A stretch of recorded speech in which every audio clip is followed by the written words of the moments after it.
हे दोस्तों, welcome to another video of portfolio review. आज है 24 दिसंबर 2023 और आज इस वीडियो में हम रिव्यू करेंगे एक साल पुराना 35 लाख रुपए की एक बहुत ही बढ़िया पोर्टफोलियो का साइज है 35,62,437 रुपए।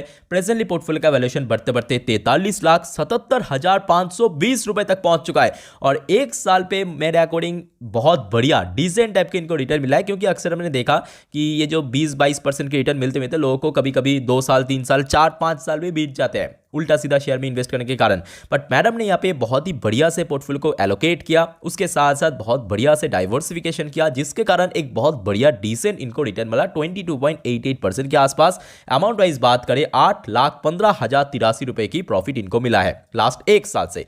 तो मैडम की टारगेट है इस पोर्टफोलियो को लॉन्ग टर्म के लिए कंटिन्यू करने का और हर एक महीने 50,000 रुपए करके इसमें ऐड करने का SIP रूट में। तो इन्होंने अपने 35,62,000 रुपए की पोर्टफोलियो में टोटल 19 अलग अलग कंपनी के शेयर में इन्वेस्ट किया, जो कि मेरे अकॉर्डिंग एकदम परफेक्ट है। ना पोर्टफोलियो को बहुत ज़्यादा डाइवर्सिफाइड किया, ना अंडर डाइवर्सिफाइड रखा। एक बैलेंस पोर्टफोलियो हमेशा लॉन्ग टर्म में एक बढ़िया रिटर्न आपको कमा के दे सकता है। तो बिगिनर्स को इस पोर्टफोलियो के थ्रू बहुत कुछ सीखने और समझने को मिलेगा और सभी को मैं रिक्वेस्ट करूंगा वीडियो को पूरा अंत तक जरूर देखना बिना स्किप किए। अब चलिए एक एक करके देख लेते हैं इन्होंने ऐसे कौन कौन सी कंपनी के शेयर में ऐड किया जहां पे इनको लास्ट एक साल पे इतना सब कुछ होने के बावजूद भी 22% के आसपास बहुत बढ़िया रिटर्न दिया है। बट शुरू करने से पहले जो हमेशा मैं बोलता हूं, यहाँ पे जो भी मैं आपको सजेशन दे रहा हूं या आगे दूंगा वो मेरा पर्सनल ओपिनियन है। तो कोई भी डिसीजन लेने से पहले आप अपने फाइनेंशियल एडवाइजर से कंसल्ट जरूर कीजिए, उसके बाद ही जाके कोई डिसीजन लेना, राइट। तो सबसे पहला शेयर उन्होंने इन्वेस्ट किया केमिकल सेक्टर की बढ़िया कंपनी आरती इंडस्ट्री लिमिटेड के अंदर, जो कि हाल फिलहाल पे हमने देखा शेयर में काफ़ी बढ़िया मूवमेंट देखने को मिला। चाहे आरती की बात करें, दीपक की बात करें, फाइन की बात करें, या हम बात करें PI इंडस्ट्री, पिरलेट इंडस्ट्री, या और भी बहुत सारे एमाइंस है जैसे कि अल्काइल एमाइंस, बालाजी एमाइंस, ये सारे शेयर में काफ़ी अच्छा मूवमेंट देखने को मिला लास्ट 2 से 3 महीने के भीतर बिकॉज जो ग्लोबल इश्यूज बीच में था वो धीरे धीरे माइल्ड हो रहा है और कहीं ना कहीं देखा जाए कि जो रॉ मटेरियल का प्राइस के अंदर भी काफ़ी डाउनफॉल हमें देखने को मिला और जस्ट बिकॉज ये जो सारे केमिकल सेक्टर्स में काफ़ी अच्छा जंप देखने को मिला। अच्छी कंपनी है, अच्छा अमाउंट वाइज आपने इन्वेस्ट किया, आराम से मैम आप यहाँ पे कंटिन्यू कर सकते हैं। नेक्स्ट शेयर इन्होंने इन्वेस्ट किया एथर इंडस्ट्री के अंदर, एक और शानदार कंपनी जो कि इन्होंने रिसेंट टाइम में इन्वेस्ट किया, मतलब इन्होंने मैसेज में एक्चुअली मेंशन भी किया था एथेर, और एक शेयर है जहां पे इन्होंने रिसेंट टाइम में इन्वेस्ट किया और बहुत बढ़िया इनको प्रॉफिट मिला लगभग 14-15% के आसपास। आप समझ सकते हो ऑलमोस्ट यहाँ पे 79,000 रुपीज़ के आसपास इन्वेस्ट किया इन्होंने। आराम से कंटिन्यू कीजिए, 2-4 क्वांटिटी आप चाहे तो अगर शेयर आपको कभी भी डिप्स में मिल गया ऐड भी कर लेना, राइट। एथर के बाद इन्होंने इन्वेस्ट किया अल्काइल एमाइंस। अभी मैं कुछ टाइम पहले ही बोल रहा था कि ये सारे जो एमाइंस है, बालाजी एमाइंस हो गया, अल्काइल एमाइंस हो गया, ये सारे शेयर के अंदर भी काफ़ी अच्छा रिकवरी देखने को मिला। देखिए केमिकल सेक्टर है, केमिकल सेक्टर बहुत ही फास्ट ग्रोइंग सेक्टर है। एक टाइम पे हमने देखा था 2021 की एंड तक काफ़ी बढ़िया रिटर्न दिया था और खास करके ये जो जंग शुरू हुआ था लास्ट 2 साल में, बहुत सारे जंग रशिया, यूक्रेन, इजराइल, हमास के बीच में, तो उसके कारण हमने देखा था कि बहुत सारे ग्लोबल इश्यूज भी क्रिएट हुआ था, जिसके कारण जो केमिकल सेक्टर में काफ़ी डाउनफॉल हुआ था और कहीं ना कहीं काफ़ी नीचे तक पहुंच गया था। इसके बैलेंस शीट में इंपैक्ट आया था। तो कंपनी अच्छी है, इसमें कोई डाउट नहीं है, बाकी यहाँ पर कंटिन्यू कर सकते हो। नेक्स्ट शेयर ने इन्वेस्ट किया है एवलॉन के अंदर। एवलॉन बेसिकली एक डिफेंस सेक्टर की कंपनी, 544 रुपए के प्राइस में बाई किया, 4.5% के आज की रेट पे नुकसान हो रहा है। यहाँ पे इन्वेस्ट भी इन्होंने काफ़ी हैवी किया। कंपनी देखिए खराब नहीं है, थोड़ा बहुत मॉडरेट रिस्क की कैटेगरी कंपनी है, एटलीस्ट लॉस में सेल मत करना, इतना मैं आपको बोल सकता हूँ। ओके नेक्स्ट शेयर चलिए देख लेते हैं नेक्स्ट पेज में। नेक्स्ट पेज में सबसे पहला शेयर इन्होंने इन्वेस्ट किया नेट वेब के अंदर। नेट वेब के अंदर इन्होंने 807 रुपए के प्राइस में इन्वेस्ट किया और एक बढ़िया कंपनी, 1 लाख रुपए की इन्वेस्टमेंट, 51% की प्रॉफिट, देखते देखते शेयर 1200 क्रॉस कर चुका है। बस आराम से कंटिन्यू कीजिए, सारी अच्छी कंपनी है जो शेयर आपने पिक किया है। उसके बाद इन्होंने इन्वेस्ट किया नियोजन के अंदर। तो देखिए मॉडरेट रिस्क की कैटेगरी की कंपनी है, बट कंपनी फंडामेंटली बहुत ही स्ट्रांग है, जिसके कारण एक साल पे विद इन 1 ईयर मैडम को 300% के ऊपर रिटर्न मिला, 322%, यानी सीधा सीधा पैसा यहाँ पे 4 फोल्ड हो चुका है, 4 फोल्ड हो चुका है। तो जैसे कि आप देख सकते हो इन्होंने 68,000 रुपये इन्वेस्ट किया था आज की डेट में, जिसका प्रॉफिट ही हो चुका है सिर्फ और सिर्फ 2,20,000 रुपये। आराम से कंटिन्यू कीजिए, कोई दिक्कत नहीं है। नेक्स्ट शेयर इन्होंने इन्वेस्ट किया प्राज इंडस्ट्री के अंदर, एक और शानदार बढ़िया कंपनी प्राज इंडस्ट्री में। यहाँ पे ऐड करना चाहूँगा, बीच में हमने देखा था कि गवर्नमेंट की कुछ मतलब यहाँ पे स्टेटमेंट आया था कि जो शुगर केन जूस या सिरप से आप इथेनॉल यहाँ पे मैन्युफैक्चर नहीं कर सकते, उसके कारण शेयर में बीच में गिरावट हुआ था। अब जैसे ही सरकार ने अपना स्टैंड को बदल दिया, स्टेटमेंट को बदल दिया, तुरंत देखिए शेयर में तेजी, और मैडम ने जब ये स्क्रीनशॉट लिया तो देखिए 5% का अपर सर्किट भी लग गया। तो कंपनी में कोई दिक्कत नहीं है, कंपनी एक क्लास कंपनी है, आराम से मैं आप यहाँ पे कंटिन्यू कर सकते हो। प्राज इंडस्ट्री के बाद इन्होंने इन्वेस्ट किया रोजारी बायोटेक के अंदर, बट मुझे लगता है कि केमिकल्स में आपने बहुत ज़्यादा इन्वेस्ट कर दिया। मतलब शुरू में भी 2-3 केमिकल्स देखा था, यहाँ पे भी रोजारी में। तो आई थिंक कि अगर आपको आगे लॉन्ग टर्म के लिए कैरी करना है ना, केमिकल्स को एक मतलब ठीक है, केमिकल्स में इन्वेस्ट करना चाहिए, ऑब्वियसली चाहिए, बट ओवर होना कुछ भी मतलब एक बहुत ज़्यादा हो जाना कुछ भी अच्छी बात नहीं है, ठीक है। तो मैं आपको बोलूँगा, सजेस्ट करूँगा 2-3 चलो चलते हैं, बट उससे ज़्यादा आई थिंक केमिकल्स रखने की ज़रूरत नहीं है, ठीक है। बाकी आप कंटिन्यू कीजिए, आपके ऊपर डिपेंड करता है। नेक्स्ट शेयर उन्होंने इन्वेस्ट किया तत्व चिंतन फार्मा के अंदर, जो कि 1468 रुपये के प्राइस में 9% की प्रॉफिट, ठीक ठाक कंपनी है, यहाँ पर आप कंटिन्यू कर सकते हो।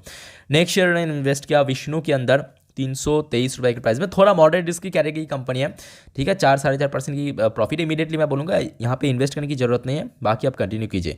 ओके, एवलॉन हमने चेक कर लिया, उसके बाद इन्होंने इन्वेस्ट किया क्लीन साइंस एंड टेक्नोलॉजी के अंदर, अनादर देखिए केमिकल सेक्टर की कंपनी। तो बेसिकली आपने केमिकल सेक्टर में काफ़ी ज़्यादा इन्वेस्ट किया है लास्ट 1 साल पे, बट अच्छी बात मतलब आपकी किस्मत अच्छी है कि ये सारी कंपनी में आपने काफ़ी अच्छी रेट में बाय किया। तो ये सारे बिगिनर्स को भी सीखने की ज़रूरत है कि कौन सी शेयर में कहाँ पे इन्वेस्ट, क्योंकि अक्सर हमने देखा कि ज़्यादातर पोर्टफोलियो में ना जो लोग केमिकल सेक्टर में इन्वेस्ट किया या केमिकल स्टॉक्स में इन्वेस्ट किया, या तो पोर्टफोलियो एकदम फ्लैट है या तो बहुत ही कम रिटर्न मिला है। बट इस मैडम के केस में ऐसा नहीं हुआ, इन्होंने बहुत सही रेट में शेयर को पिक किया। इवन हेवी इन्वेस्टमेंट करने के बावजूद भी काफ़ी अच्छा प्रॉफिट मैं बोलना चाहूँगा इनको हो रहा है। तो बहुत ही मैं बोलूँगा लकी है आप।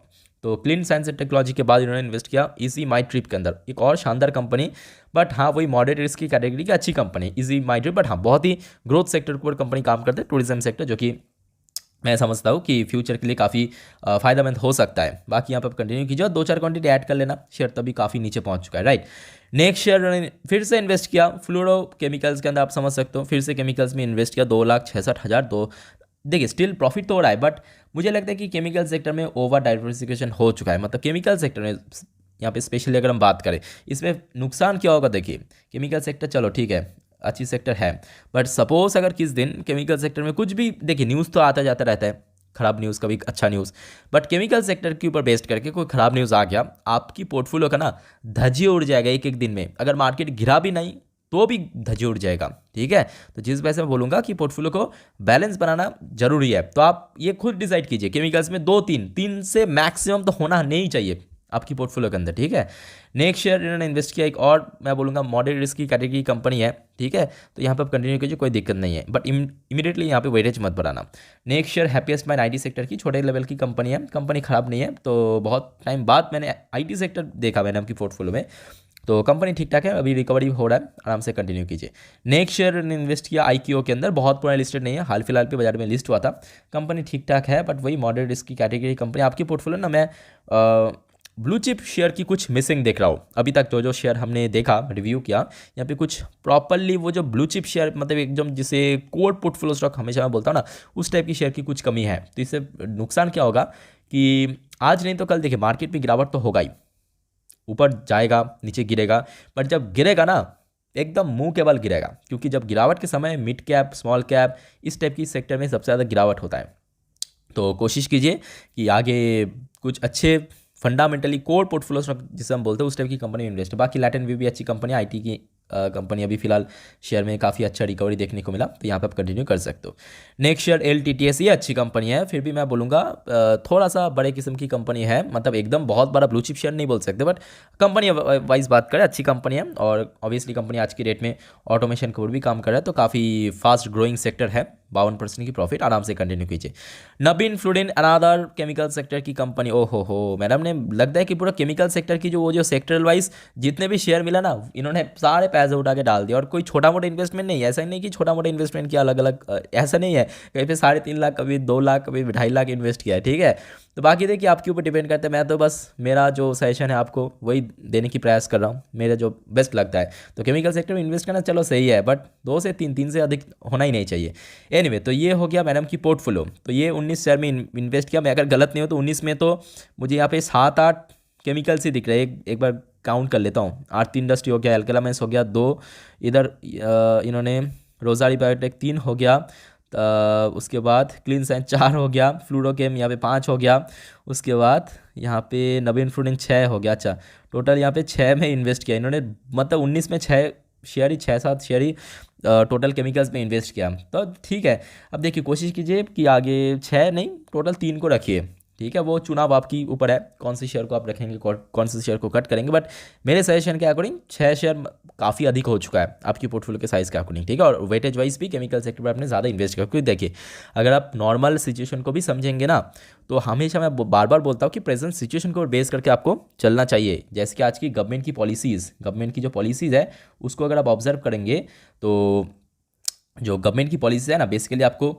आज की डेट पे जो कि इंफ्रास्ट्रक्चर हो गया, ठीक है, मैन्युफैक्चरिंग सेक्टर हो गया, जो कि आपकी पोर्टफोलियो में काफ़ी मिसिंग है इस टाइप की सेक्टर्स की, यहाँ पे आपको इन्वेस्ट करना चाहिए। उसके साथ साथ financial service sector, obviously most important sectors, इस टाइप की सेक्टर में आपने इन्वेस्ट ही नहीं किया, तो कोशिश कीजिए, जैसे कि आपका प्लान है कि हर एक महीने 50,000 रुपये करके इन्वेस्ट करना, इन्वेस्ट जरूर कीजिए, बट ये सारे सेक्टर्स को मिस मत करना। यहाँ पे एक एक करके दो, ऐसा नहीं कि मैं बोला कि मतलब फाइनेंशियल सर्विस मतलब वहाँ पे सारे बैंक्स और एनबीएफसी में आप पैसा उठा के डाल दिया, ऐसा नहीं करना चाहिए।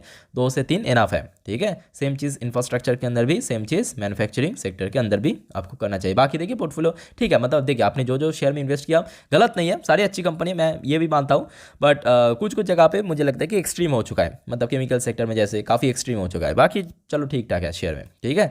तो और कोशिश कीजिए जो कोर पोर्टफोलियो स्टॉक है उसमें इन्वेस्ट करने की, जैसे कि फाइनेंशियल सर्विस सेक्टर में आपकी बजाज फाइनेंस हो गया, या बैंक्स में अगर हम मिड रेंज बैंक की बात करें, आईडीएफसी फर्स्ट बैंक अच्छे बैंक हो गया, ठीक है। और अगर हम बात करें इंफ्रास्ट्रक्चर में आपकी एलटी हो गया, लार्सन एंड टुब्रो, रेलवेज के अंदर आरवीएनएल हो गया, या हम बात करें इरेडा हो गया, ये भी बढ़िया कंपनी है, रिन्यूएबल यूटिलिटी सेक्टर के अंदर बहुत बढ़िया ग्रोथ है, ठीक है। तो कोशिश कीजिए इस टाइप की सेक्टर्स में या शेयर्स में इन्वेस्ट करने की कोशिश कीजिए। बाकी बहुत बहुत धन्यवाद आपको यहाँ पे मेल करने के लिए, और बहुत बहुत शुभकामनाएं आपको आपके पोर्टफोलियो के लिए। बाकी व्यूअर्स को कैसा लगे ये पोर्टफोलियो प्लीज़ मुझे कमेंट बॉक्स में कमेंट करके बताइए। मिलते हैं नेक्स्ट वीडियो पे, तब तक के लिए टेक केयर, बाय बाय, जय हिंद।